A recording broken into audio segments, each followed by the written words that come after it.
Hello friend, स्वागत है आपका अपना यूट्यूब चैनल विनीत एजुकेशन पे। पॉलिटी का आज 15वां अध्याय संसदीय समिति एवं संविधान की प्रमुख शब्दावली। तो चलिए शुरू करते हैं। और यदि आप हमारे यूट्यूब चैनल पे पहली बार आए हैं तो इसे जल्द से जल्द सब्सक्राइब कर लें, क्योंकि इस तरह का बेनिफिशियल वीडियो हमेशा आते रहेगा जिससे आप लोग को काफ़ी बेनिफिट पहुँचेगी। तो चलिए शुरू करते हैं। फर्स्ट क्वेश्चन है, निम्नलिखित में कौन तदर्थ समिति है? तो चलिए देखते हैं। प्रवर समिति, आवास समिति, याचिका समिति या विशेषाधिकार समिति। तो तदर्थ समिति वो समिति होता है जो किसी विशेष प्रयोजन के लिए बनाया जाता है, इसे अस्थायी समिति भी बोला जाता है। तो इसका राइट आंसर हो जाएगा ए, प्रवर समिति। बाकी सब जितने भी समिति हैं, आवास समिति, याचिका समिति और विशेषाधिकार समिति, वो परमानेंट कमेटी है। तो इस तरह से आप ध्यान रखिएगा। नेक्स्ट क्वेश्चन की ओर चलते हैं। निम्नलिखित में वह समिति जिसमें राज्यसभा सदस्य शामिल नहीं होते हैं, इसका मतलब कौन ऐसा समिति है निम्नलिखित में से जिसमें राज्यसभा जो सदस्य है वो शामिल नहीं होता है? तो चलिए देखते हैं। विशेषाधिकार समिति, तो इसमें राज्यसभा और लोकसभा दोनों शामिल होते हैं, तो ये तो नहीं हो जाएगा। नेक्स्ट है कि महिला सशक्तिकरण समिति, तो इसमें भी नहीं हो जाएगा, इसमें भी दोनों शामिल होता है।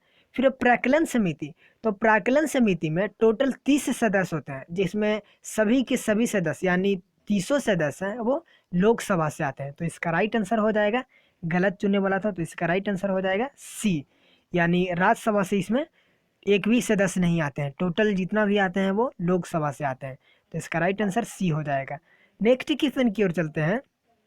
तो संसदीय अस्थायी समितियों में क्रमशः लोकसभा तथा राज्यसभा का अनुपात कितना होता है? तो जिसमें संसद में राज्यसभा व लोकसभा दोनों से चुने जाते हैं उसमें 2:1 होता है, यानी लोकसभा से 2 चुने जाते हैं तो राज्यसभा से 1। इसका राइट आंसर हो जाएगा डी। नेक्स्ट क्वेश्चन की ओर चलते हैं। तो प्राक्कलन समिति की जुड़वा बहन किसे कहा जाता है? तो प्राक्कलन समिति की जुड़वा बहन लोकसभा लोकलेखा समिति को कहा जाता है, क्योंकि दोनों समितियां हैं वो वित्तीय कार्य से जुड़ा हुआ है, इसीलिए जुड़वा बहन कहा जाता है। इसका राइट आंसर हो जाएगा बी, लोकलेखा समिति। नेक्स्ट क्वेश्चन की ओर चलते हैं। सार्वजनिक व्यय पर संसदीय नियंत्रण रखने वाला अंग कौन नहीं है? तो लोकलेखा समिति भी संसदीय नियंत्रण पर अंग रखता है, फिर ये प्राक्कलन समिति ये भी रखता है, पर भारत के जो नियंत्रक एवं महालेखा परीक्षक हैं यानी कैग हैं वो नहीं रखते हैं, तो एक गलत हो जाएगा। फिर यह सार्वजनिक उपक्रम समिति, ये भी बिल्कुल सही है, तो इसमें कौन नहीं चुनने बोल रहा था? तो इसका राइट आंसर हो जाएगा सी। नेक्स्ट क्वेश्चन की ओर चलते हैं।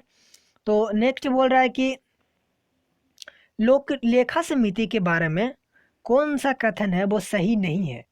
इसका कार्यकाल 1 वर्ष होता है, ये बिल्कुल सही है। इसके अध्यक्ष लोक सभा अध्यक्ष द्वारा नियुक्त किए जाते हैं, ये भी बिल्कुल सही है। फिर है कि इसका प्रमुख कार्य सरकार के वार्षिक लेखों की जांच करना होता है, ये भी बिल्कुल सही है। फिर सबसे लास्ट है कि इसका कोई मंत्री इसका सदस्य बन सकता है, तो ये बिल्कुल गलत है। कोई भी मंत्री परिषद का सदस्य लोक लेखा समिति का अध्यक्ष नहीं बन सकता है, क्योंकि यह मंत्री का आदमी होता है, तो ये गलत हो जाएगा। तो इसका राइट आंसर डी हो जाएगा। नेक्स्ट क्वेश्चन की ओर चलते हैं। तो निम्नलिखित में से अस्थायी समिति कौन सी है? मैंने पहले बताया था कि इसे तदर्थ समिति बोला जाता है। एक कमेटी किसी विशेष उद्देश्य के लिए बनती है, उद्देश्य पूरा होने के बाद यह कमेटी है वो खत्म हो जाती है, यानी खत्म कर दी जाती है। तो चलिए देखते हैं कौन सा अस्थायी समिति है।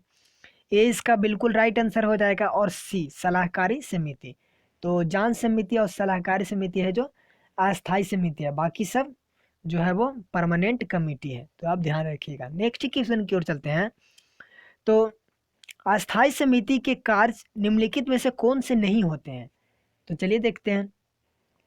संबंधित मंत्रालय के परामर्श के मामले पर विचार करना, ये बिल्कुल गलत है, इसके मामले में विचार नहीं करती है। संबंधित विभागों से संबंधित विधेयक की जांच करना, ये बिल्कुल सही है। विभागों से संबंधित रिपोर्ट की जांच करना, ये भी बिल्कुल सही है, रिपोर्ट की जांच करती है। संबंधित मंत्रालयों द्वारा अनुदान मांगों को लोकसभा में पेश करने से पूर्व उन पर चर्चा करना, ये भी बिल्कुल सही है। तो इसमें गलत चुनने वाला था, तो इसका राइट आंसर हो जाएगा ये हो जाएगा। नेक्स्ट क्वेश्चन की ओर चलते हैं। तो बोल रहा है कि वर्तमान में लोक लेखा समिति के अध्यक्ष कौन है। तो अभी हाल ही में अधीर रंजन चौधरी जो हैं वो संसद की लोक लेखा समिति के चेयरमैन हैं, जो करीब जुलाई 2019 में बनाए गए थे। तो इसका राइट आंसर हो जाएगा सी, अधीर रंजन चौधरी। नेक्स्ट क्वेश्चन की ओर चलते हैं। तो नेक्स्ट बोल रहा है कि संसद के किस माध्यम से प्रशासन पर नियंत्रण स्थापित करती है। तो संसद किस माध्यम से प्रशासन पर नियंत्रित स्थापित करती है। तो मैं इसके बारे में बता देता हूँ कि संसदीय समिति के माध्यम से संसद अपने कार्यों का संचालन करती है। तो इसका राइट आंसर हो जाएगा डी, विभिन्न संसदीय समिति के माध्यम से। नेक्स्ट क्वेश्चन की ओर चलते हैं। एक वर्ष में लोकसभा के कम से कम कितने सत्र होने चाहिए। तो संसद का सत्र साल में 2 बार अनिवार्य है और दोनों सत्रों के बीच का अंतर है वो मैक्सिमम 6 महीने से अधिक नहीं होनी चाहिए। तो आप ध्यान दीजिएगा, इसका राइट आंसर बी हो जाएगा। नेक्स्ट क्वेश्चन की ओर चलते हैं। तो बोल रहा है कि परामर्शदात्री समिति के बारे में कौन सा कथन है वो गलत है, गलत चुनने बोल रहा है। तो इस समिति के अध्यक्ष हैं वो लोकसभा अध्यक्ष या सभापति दोनों होते हैं, तो ये गलत हो जाएगा। नेक्स्ट है कि इसमें दोनों सदनों के सदस्य शामिल होते हैं, ये बिल्कुल सही है, इसमें दोनों सदनों के सदस्य वो शामिल हो सकते हैं। ये समितियां केंद्र सरकार के विभिन्न मंत्रालयों से संबंधित है, ये भी बिल्कुल सही है। और नेक्स्ट है कि इसके गठन कार्यों और प्रक्रियाओं का निर्धारण है वो संबंधित मंत्रालय द्वारा किया जाता है, ये भी बिल्कुल सही है। तो इसका राइट आंसर गलत तो ये हो जाएगा, तो इसका राइट आंसर हो जाएगा ए, गलत चुनने वाला था, तो इसका राइट आंसर ये हो जाएगा। नेक्स्ट क्वेश्चन की ओर चलते हैं। तो भारतीय संसद की कौन सी समिति नियंत्रक एवं महालेखा परीक्षक की रिपोर्ट की समीक्षा करती है।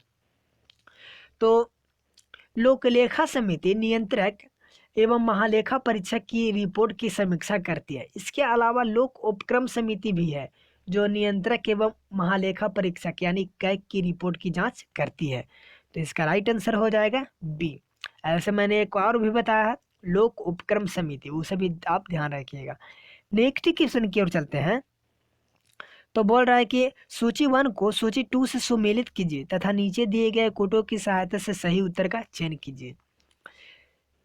ये समितियां दिया हुआ है और इससे संबंधित है जो दिया हुआ है सूची 2 में। चलिए देखते हैं। याचिका समिति, तो ये वित्तीय समिति से संबंधित है, इसका हो जाएगा वित्तीय समिति। नेक्स्ट है कि विभागीय समिति, तो ये स्टैंडिंग समिति से हो जाएगा। नेक्स्ट है कि लोकलेखा समिति, तो लोकलेखा समिति है वो सदन की कार्यवाही या समय की तालिका से, इसका हो जाएगा ए से। नेक्स्ट है कि कार्य मंत्रणा समिति, तो एक बज गया तो ये हो जाएगा कार्यकारी समिति। तो इस तरह से आप लोग ध्यान दीजिएगा, इसका राइट आंसर हो जाएगा सी हो जाएगा। नेक्स्ट क्वेश्चन की ओर चलते हैं। तो राज्य विधानसभा के सत्रावसान की घोषणा कौन करता है। तो राज्यपाल राज्य विधानसभा के सत्रावास की घोषणा करता है, जबकि केंद्र में राष्ट्रपति घोषणा करता है, इसका राइट आंसर हो जाएगा सी। नेक्स्ट है कि निम्नलिखित में कौन सा प्रस्ताव सिर्फ लोकसभा में ही पेश किया जा सकता है। सिर्फ बोल रहा है कि कौन सा प्रस्ताव है जो सिर्फ लोकसभा में ही पेश किया जाता है। तो स्थगन प्रस्ताव, ये बिल्कुल गलत है, ये कहीं भी पेश किया जा सकता है संसद के किसी भी सत्र में, सदन में, तो ये तो गलत हो जाएगा। नेक्स्ट है कि विश्वास प्रस्ताव, ये बिल्कुल सही है। अविश्वास, ये भी बिल्कुल सही है। फिर संशोधन प्रस्ताव, तो ये भी गलत है, ये कहीं भी पेश किया जा सकता है संसद के किसी भी सदन में। तब इसका राइट आंसर हो जाएगा बी एवं सी दोनों। मैं आपको बता देता हूँ कि अविश्वास प्रस्ताव है वो केवल लोकसभा में ही पेश किया जाता है, क्योंकि अविश्वास प्रस्ताव मंत्रिपरिषद के बीच रखा जाता है। एक और बात, विपक्ष द्वारा लोकसभा में सरकार को हराने या कमजोर करने की उम्मीद से रखा जाता है अविश्वास प्रस्ताव, तो ये आप ध्यान रखिएगा। नेक्स्ट क्वेश्चन की ओर चलते हैं। तो शून्यकाल शब्द किससे उद्भूत है। तो संविधान से, संसदीय समिति द्वारा, या मीडिया द्वारा, या अध्यक्ष या सभापति। तो इसका राइट आंसर हो जाएगा मीडिया द्वारा। नेक्स्ट क्वेश्चन की ओर चलते हैं। तो नेक्स्ट बोल रहा है कि प्रश्नकाल शब्द से क्या अभिप्राय है या क्या आशय है। चलिए देखते हैं। सदन का 12 बजे से 1 बजे तक का जो कार्यकाल है वो प्रश्नकाल का समय है, तो ये गलत हो जाएगा। नेक्स्ट है कि सदन की बैठक की शुरुआत 1 घंटा होती है, तो ये भी बिल्कुल सही है। इसमें तारांकिक और अतारांकिक दोनों प्रकार के प्रश्न पूछे जाते हैं, ये भी बिल्कुल सही है। नेक्स्ट है कि अतारांकिक प्रश्न के में पूरक प्रश्न भी पूछे जाते हैं, तो ये गलत है, पूरक प्रश्न नहीं पूछे जाते हैं अतारांकिक प्रश्न के। तो इसमें बी और सी इसका राइट आंसर हो जाएगा, यानी ई। नेक्स्ट क्वेश्चन की ओर चलते हैं। तो स्थगन प्रस्ताव के विषय में कौन सा कथन है वो सही नहीं है, सही नहीं बोल रहा है। तो चलिए देखते हैं।